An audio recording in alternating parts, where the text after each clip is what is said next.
খারাপ গুণ আছে। আল্লাহ রাব্বুল আলামিন আবে হায়াতের পানির মধ্যে গোসল করাইয়া দিয়া একটা ওখানে চমৎকার নির্বাহী আদেশ দিয়া এই সমস্ত মানবিক দুর্বলতা, হিংসা, বিদ্বেষ, যত রকমের কানাকানি, যত ডিস্টার্ব আপনাকে করেছে, ওই ডিস্টার্বিং এলিমেন্টস আল্লাহ সফটওয়্যার দিয়ে আল্লাহ সবকে উপরে ফেলে দিবেন। ওই জান্নাতের মধ্যে চলবে শুধু ভালোবাসাবাসী। সুবহানাল্লাহ। তাহলে আমাদের প্রবৃত্তি এবং খায়েশ যেটা দিয়ে শয়তান আমাদের মধ্যে ঢুকতে চায়, ওটাতে আমরা কি করব না, অ্যালাউ করব না। আমরা যেটা সঠিক সিরাতুল মুস্তাকিম, সঠিক পথ, আমরা ওই পথেই থাকবো ইনশাআল্লাহ। যেটা হালাল ওই পথেই থাকবো। থাকবেন তো ইনশাআল্লাহ? দুনিয়া এবং আখিরাতের শ্রেষ্ঠ সুন্দরী আমার মা, আপনার মা হাওয়া আলাইহিস সালাতু ওয়াস সালাম। এত সুন্দর করে তাকে বানাইছে, কারণ তো হলো যে তাকে বানাইছে তো জান্নাতের মধ্যে। সুবহানাল্লাহ নাই একটা? তাহলে কেমন করে বানাইছে জান্নাতের মধ্যে কোন? সেই রকম একদম সুরুষি, রূপসী, তরুণী, তন্নি, তম্বি, কি চমৎকার, কি করে বর্ণনা দিব। এত সুন্দর করে বানাইছে সার্জন, সেটা বলার টাইম নাই।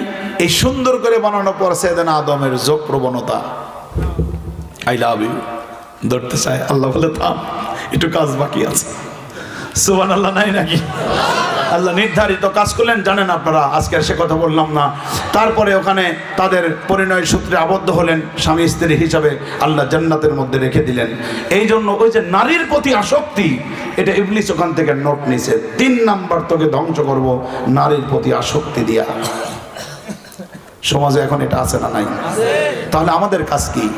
আমাদের কাজ হলো ওই জায়গাটাকে ব্রেক দেওয়া, একদম ইন টোটাল। ওটাকে কি ব্রেক বলে? মোটরসাইকেল চালাইতে, গাড়ি চালাইতে হাইড্রোলিক ব্রেক। স্টপ। কেন স্টপ? কারণ ওটা হারাম।